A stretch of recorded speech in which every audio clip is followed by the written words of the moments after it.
हाँ जी, अस्सलाम वालेकुम। कैसे हैं आप सब? उम्मीद आप सब खैरियत से होंगे। मेरे नाम और मेरे चेहरे से आप बखूबी वाकिफ़ होंगे। तो आज का लेक्चर स्टार्ट करने से पहले मैं आपके सामने कुछ बातें रखना चाहता हूँ। देखें, आपका इदारा और आपके असातिज़ा एक सिंसियर और एक सीरियस एटीट्यूड के साथ आपके सामने कुछ वीडियो लेक्चर्स लेकर हाजिर हुए हैं। तो आई थिंक आपको भी एक सीरियस और सिंसियर एटीट्यूड का मुजाहरा करना है, ठीक है? दूसरे नंबर पे देखें, 9th के पेपर कैंसिल हो गए। अब आप ये मत सोचिएगा कि 10th के पेपर भी कैंसिल हो जाएंगे, ठीक है? ये मेहनत आज नहीं तो कल आपके काम आनी है और आपको मेहनत करनी है, ठीक है? फिर मैं आता हूँ तीसरी बात की तरफ। देखें, 9th की केमिस्ट्री हो जाए या 10th की केमिस्ट्री हो जाए, दोनों की इम्प्लीमेंटेशन एफएससी केमिस्ट्री में है। 9th की केमिस्ट्री हो जाए या फिर 10th की केमिस्ट्री हो जाए, यही आपके बेसिक कंसेप्ट बनाएंगे फॉर एफएससी केमिस्ट्री। तो ये ना हो कि आप लोगों ने 9th की केमिस्ट्री की बुक रद्दी में बेच दी हो। अपनी बुक्स को संभाल कर रखें और 10th की केमिस्ट्री पर ज़्यादा मेहनत करें। मेरे नज़दीक 10th की केमिस्ट्री 9th की केमिस्ट्री के मुकाबले में ज़्यादा आसान है। तो ज़्यादा मेहनत करें, अपने फ्यूचर के लिए मेहनत करें, अपने वालदैन के लिए मेहनत करें, अपना सोचें, अपने फ्यूचर का सोचें, अपने पेरेंट्स के बारे में सोचें। तो लेक्चर स्टार्ट करने से पहले मैं एक मोटिवेशनल जो है शायरी के कुछ दो मिसरे आपके सामने पेश करना चाहता हूँ। खुदा तुझे किसी तूफ़ान से आशना करते, खुदा तुझे किसी तूफ़ान से आशना करते कि तेरे बहर की मौजों में इस्तराब नहीं।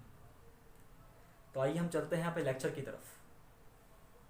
हाँ जी, हम स्टार्ट करने लगे हैं केमिस्ट्री 10th का चैप्टर नंबर 9, जिसका नाम है केमिकल इक्विलिब्रियम, जिसे हम उर्दू में बोलते हैं कीमियाई तवाज़ुन। और ये चैप्टर एफएससी फर्स्ट ईयर में मौजूद है। तो अगर आप अभी से अपने कंसेप्ट क्लियर रखेंगे तो आपको एफएससी फर्स्ट ईयर में जाकर भी इतना ज़्यादा प्रॉब्लम नहीं होगा, क्योंकि वहाँ पर भी केमिकल इक्विलिब्रियम का चैप्टर मौजूद है। देखें, केमिकल इक्विलिब्रियम में एक लफ्ज़ आ रहा है इक्विलिब्रियम का। इसका मतलब क्या है? तवाज़ुन, बैलेंस। हमारी नेचर में हर चीज़ तवाज़ुन हासिल करना चाहती है, बैलेंसिंग पोजीशन पे आना चाहती है।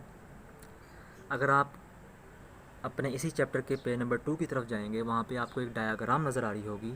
इसमें आपको एक इंसान और एक दरख्त नज़र आ रहा है। देखें, इंसान पौधे से ऑक्सीजन ले रहा है और रिटर्न में पौधे को कार्बन डाइऑक्साइड दे रहा है, ठीक है? इसी तरीके पौधा क्या काम कर रहा है? इंसान से कार्बन डाइऑक्साइड ले रहा है और रिटर्न में इंसान को ऑक्सीजन दे रहा है। देखें, दोनों अपनी ज़िंदगी की बका के लिए एक दूसरे की ज़रूरियात को पूरा कर रहे हैं, ठीक है? और इसे हम कहते हैं इक्विलिब्रियम की पोजीशन। कैसे इक्विलिब्रियम की पोजीशन? कि दोनों एक दूसरे की ज़रूरियात को पूरा कर रहे हैं, ठीक है? इसी तरीके से देखें, हमारा जो झीलों का पानी होता है उसमें कुछ गैसेस मौजूद होती हैं जिसे हम कहते हैं डिज़ोल्व ऑक्सीजन, ठीक है? और आपको सबको पता है कि हमारे जो पानी है उसके अंदर कुछ जानदार होते हैं जिसे हम कहते हैं एक्वेटिक एनिमल्स या एक्वेटिक प्लांट्स। उनकी ज़िंदगी का इन्हिसार भी इन्हीं डिज़ोल्व ऑक्सीजन गैसेस पर होता है। आई थिंक आप बात समझ पा रहे होंगे। मैंने कहा कि पानी में कुछ गैसेस मौजूद होती हैं जिन्हें हम आम तौर पर डिज़ोल्व ऑक्सीजन का नाम देते हैं, ठीक है? और जैसा कि आप लोग जानते हैं, पानी के अंदर मुख्तलिफ़ किस्म के जानदार भी होते हैं, जैसा कि पौधे और जानवर वगैरह, जिसे हम कहते हैं एक्वेटिक एनिमल्स और एक्वेटिक प्लांट्स, ठीक है? और उनकी ज़िंदगी का इन्हिसार इसी पानी में मौजूद डिज़ोल्व ऑक्सीजन पर होता है। तो अगर आपने इस डिज़ोल्व ऑक्सीजन की कंसंट्रेशन मालूम करनी है, डिज़ोल्व ऑक्सीजन की कंसंट्रेशन मालूम करनी है, तो आपको केमिकल इक्विलिब्रियम का फिनोमेना ही यूज़ करना पड़ेगा। ठीक है, केमिकल इक्विलिब्रियम के फिनोमेना के ज़रिए ही हम पानी में मौजूद डिज़ोल्व ऑक्सीजन की कंसंट्रेशन को मालूम कर सकते हैं। ठीक है, तो बहरहाल ये तो था चैप्टर का थोड़ा सा इंट्रोडक्शन। चैप्टर के जो मेन पॉइंट्स हैं वो क्या हैं? सबसे पहले हमें एक डेफिनेशन तैयार करनी है केमिकल कंप्लीट रिएक्शन की। A reaction in which all reactants have been converted into products. ऐसा रिएक्शन जिसमें तमाम रिएक्टेंट्स किस में तब्दील हो जाएं? प्रोडक्ट्स में तब्दील हो जाएं। ठीक है, ये देखें ए और बी, ये क्या है? रिएक्टेंट है। ठीक है, मैंने आगे एक एरो लगा दिया, वो क्या बना रहे हैं? COD। तो रिएक्टेंट मुकम्मल तौर पे ख़त्म हो गया। देखें ए और बी ख़त्म हो गया, एक नई चीज़ बन गई, वो क्या है? COD। वो क्या है? COD। इसका मतलब रिएक्टेंट मुकम्मल तौर पर प्रोडक्ट में कन्वर्ट हो गए, प्रोडक्ट में कन्वर्ट हो गए। तो आपको कंप्लीट रिएक्शन की तारीफ़ याद करनी है, ऐसा रिएक्शन जिसमें रिएक्टेंट्स मुकम्मल तौर पर प्रोडक्ट में तब्दील हो जाएं। ठीक है, जैसा कि मैंने यहाँ लिखा A+B एरो C+D। A+B ख़त्म हो गया और एक नई चीज़ बन गई, वो क्या बनी? C+D। तो यहाँ पे हमें एक बात समझनी है कि रिएक्टेंट्स क्या चीज़ होती है।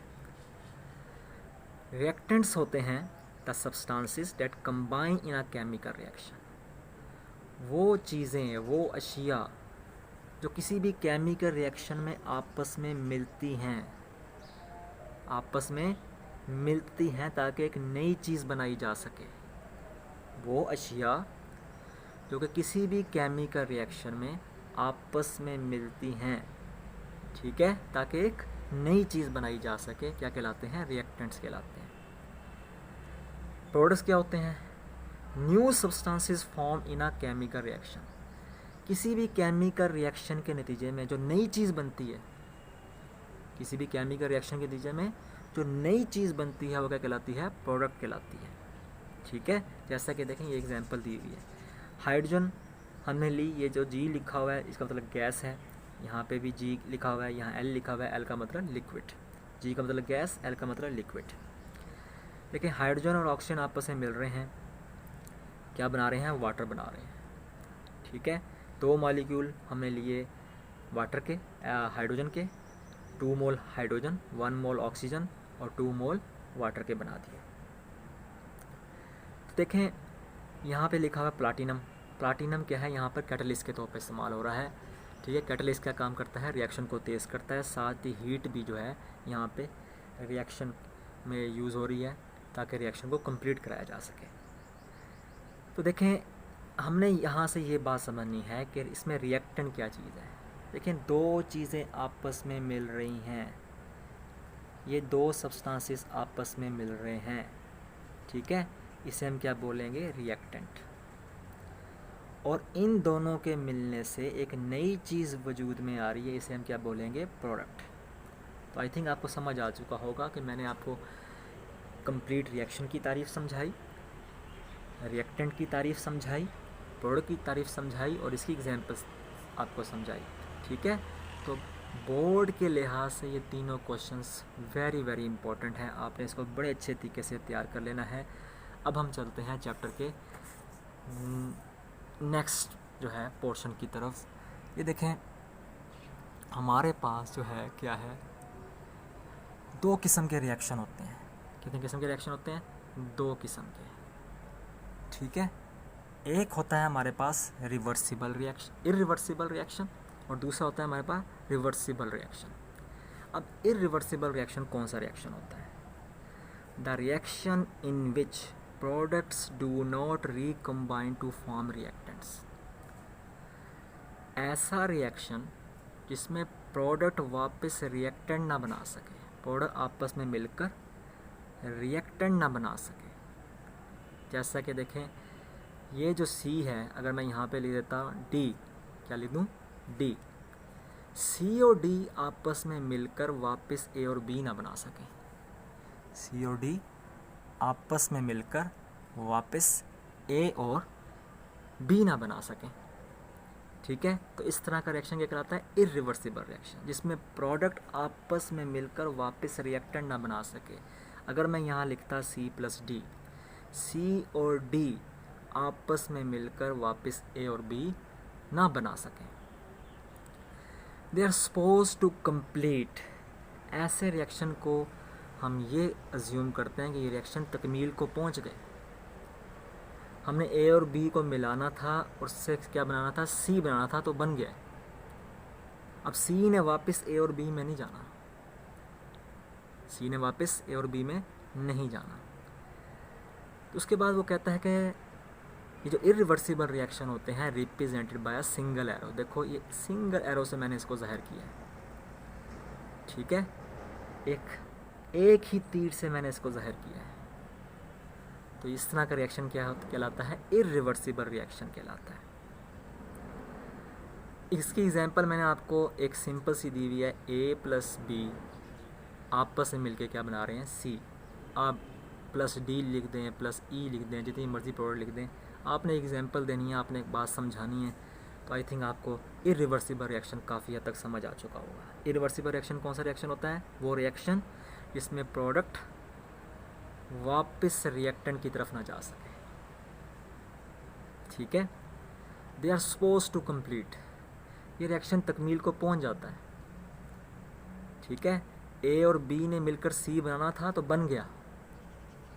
ये रिएक्शन अब आगे नहीं चलेगा, आगे नहीं चलेगा। Represented by a single arrow, इस तरह के रिएक्शन को हम एक तीर से ज़ाहिर करते हैं। इसकी एग्जांपल मैंने आपको यहाँ दिखा दी है। उसके बाद हम आते हैं रिवर्सिबल रिएक्शन की तरफ। रिवर्सिबल रिएक्शन कौन से रिएक्शन होते हैं? The reaction in which products can recombine to form reactants, इसमें प्रोडक्ट आपस में मिलें और वापस रिएक्टेंट बना दें।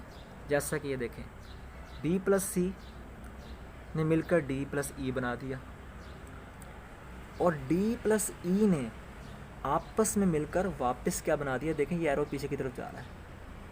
ठीक है, ये एरो पीछे की तरफ जा रहा है। डी प्लस ई ने आपस में मिलकर वापस बी प्लस सी बना दिया। तो जब प्रोडक्ट आपस में मिलकर वापस रिएक्टेंट बना देंगी, इस तरह का रिएक्शन क्या कहलाएगा? रिवर्सिबल रिएक्शन कहलाएगा। कहता है नेवर गो टू कंप्लीशन, इस तरह का रिएक्शन कभी तकमील को नहीं पहुंचता। ये देखें, रिएक्टेंट आपस में मिलकर प्रोडक्ट बना रही है और प्रोडक्ट आपस में मिलकर क्या बना रही है? रिएक्टेंट बना रही है। फिर रिएक्टेंट आपस में मिलकर प्रोडक्ट बना रहे हैं। ठीक है, और प्रोडक्ट आपस में मिलकर रिएक्टेंट बना रहे हैं। तो ये तो रिएक्शन चलता ही रहेगा। इसका मतलब ये रिएक्शन कभी तकमील को नहीं पहुंचेगा। रिप्रेजेंटेड बाय डबल एरो, इस तरह के रिएक्शन को हम डबल एरो से ज़ाहिर करते हैं। देखें आपको दो तीर नज़र आ रहे हैं, एक इस तरफ ठीक है जा रहा है और इस एक पीछे की तरफ आ रहा है, एक आगे की तरफ जा रहा है और एक पीछे की तरफ आ रहा है। तो मैंने साथ ही यहाँ पे एग्जांपल भी दे दी। डी प्लस सी मिलकर डी प्लस ई बना रहा है और डी प्लस ई वापस मिलकर बी प्लस सी बना रहा है। तो आई थिंक आपको आज का लेक्चर समझ आ चुका होगा। मैंने आपको जो है कंप्लीट रिएक्शन बताया कि कंप्लीट रिएक्शन कौन सा रिएक्शन होता है जिसमें रिएक्टेंट्स मुकम्मल तौर पर प्रोडक्ट में तब्दील हो जाते हैं, वो कहलाता है कंप्लीट रिएक्शन। फिर मैंने आपको बताया कि रिएक्टेंट क्या होता है। रिएक्टेंट वो सब्सटेंसेस होते हैं जो आपस में मिलते हैं किसी भी केमिकल रिएक्शन में, किसी भी केमिकल रिएक्शन में आपस में मिलते हैं ताकि एक नई चीज़ बना सकें। ठीक है, और वो जो नई शय बनती है वो क्या कहलाती है? प्रोडक्ट कहलाती है। फिर मैंने बताया इरिवर्सिबल रिएक्शन क्या होता है। वो रिएक्शन जिसमें प्रोडक्ट वापस रिएक्टेंट ना बना सके। ठीक है, इस तरह के रिएक्शन मुकम्मल हो जाते हैं। अगर हम ए प्लस बी से सी बनाना चाहते हैं तो सी बन जाएगा। ये रिएक्शन पीछे की तरफ वापस नहीं मुड़ेगा, सी वापस ए प्लस बी नहीं बनाएगा। ठीक है, इस तरह के रिएक्शन को हम सिंगल एरो से ज़ाहिर करते हैं। फिर मैंने बताया कि रिवर्सिबल रिएक्शन क्या होता है। रिवर्सिबल रिएक्शन वो रिएक्शन होते हैं जिसमें प्रोडक्ट आपस में मिलके वापस रिएक्टेंट बना दें। ठीक है, जैसे कि देखें डी प्लस ए प्लस बी प्लस सी ने डी प्लस ई बनाया और डी प्लस ई ने वापस बी प्लस सी बना दिया। इस तरह के रिएक्शन कभी तकमील को नहीं पहुंचते, आपको साफ नज़र आ रहा है, ठीक है। कभी ये रिएक्शन इस तरफ चलेगा, कभी ये रिएक्शन इस तरफ चलेगा, ठीक है। तो ये राइट लेफ़्ट इस तरह चलता रहेगा, तो ये रिएक्शन कभी भी तकमील को नहीं पहुंचेगा। और इस तरह के रिएक्शन को हम डबल एरो से करते हैं। तो आई थिंक आपको आज का लेक्चर समझ आ चुका होगा। तो मुझे ज़रूर आगाह कीजिएगा आपको ये लेक्चर किस तरह लगा, और इसको बहुत अच्छे तरीके से आप तैयार कीजिएगा। अल्लाह आपका हामी और नासिर हो।